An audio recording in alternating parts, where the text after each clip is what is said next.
For today's video nga mga piw, ay dali-dali ako mga piw na pumunta sa tabing dagat piw kasi nabalitaan ko mga piw na mas marami daw huli itong pangulong na Aquarius bin mga piw at marami daw mga titig mga piw. Tingnan natin mga piw at kung marami nga talagang mga titig mga piw. Tingnan nyo mga tao mga piw, oh. Sobrang dami mga piw. Oh. Grabe, ang dami ngang titig mga piw. Alam nyo ba mga piw, ang titig niyan mga piw ay pulang buntot mga piw yung titig mga piw. Oh. Grabe naman pulang buntot yan mga piw. Ang lalaki pati mga piw. Oh. Parang ano siya, 1 kilo piw. Yung ano niya, yung laki niya. Grabe, dami titig mga piw. Oh. Kaya nga mga piw, ay habang bibidyo ako mga piw, ay talagang nanitig din ako mga piw. Pasimpleng titig lang baga mga piw. Abay, sayang din.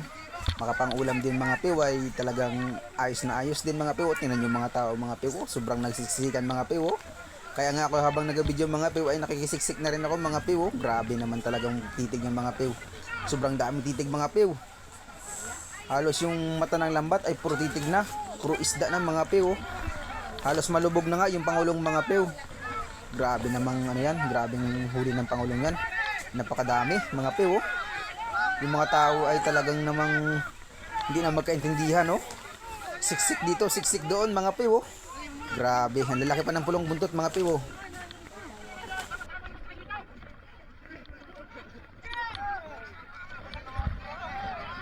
Tingnan yung mga tao mga piw. Titig doon, titig dito. Halabira, halabira. Sige, daming titig talaga mga piw.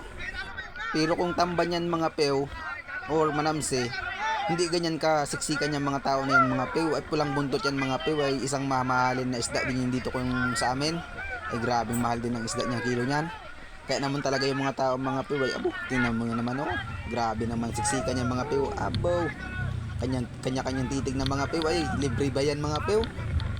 Saan ka pa ay makatatlong piraso kang titig niyan sa giradong ulam na maghapon dahil malalaki nga. Ay saglit lang nga mga piw ay siguro may 15 piraso na yung aking natitig mga piw. Hindi ko lang napakita mga piw kasi busy pa ako magtitig mga piw at busy pa mag video mga piw. Sobrang dami kasi mga piw. Talaga namang nakakatawa mga piw na ganyan karami. At ngayon lang din naman mga piw na nagkaroon ng ganyan na titig dito sa amin na ganyan karami. Malimit na titig na ganyan ay yung mga manamse or tamban. Pero yung ganyan na pulang buntot ay pambihira yan. Pagkakaalam ko ngayon lang nagkatitig ng ganyan mga piw. Na sobrang dami. Mas marami pa sanang huli ang pangulong na yan mga piw. Kaso lang ay yung lambat niya ay naburat, nasira. Pero ang nakuha niya na ang nakuha niyang isda ay mga nasa mahigit 1 budiga pa rin ang nakuha niyang isda. Sobrang dami mga piw. At kahit nga mga piw ay naalon-alon mga piw, yung mga tao talaga sige lang, may kagat pa dito, kagat doon. Grabeng paninitig niya ng isda mga piw. Talagang nakakatuwa mga piw.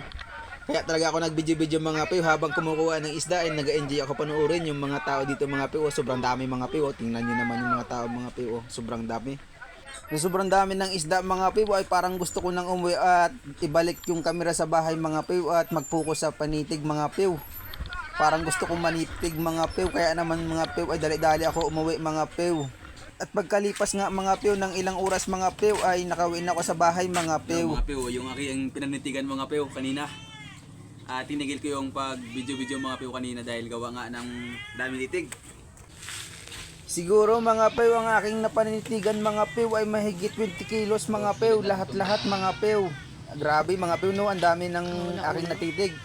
Nasa 20 kilos lahat yung aking natitig mga piw.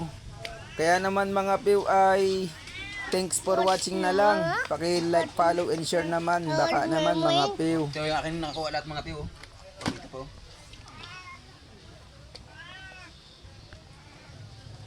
Dami. Kaya naman mga piw, bye bye. Thanks for watching.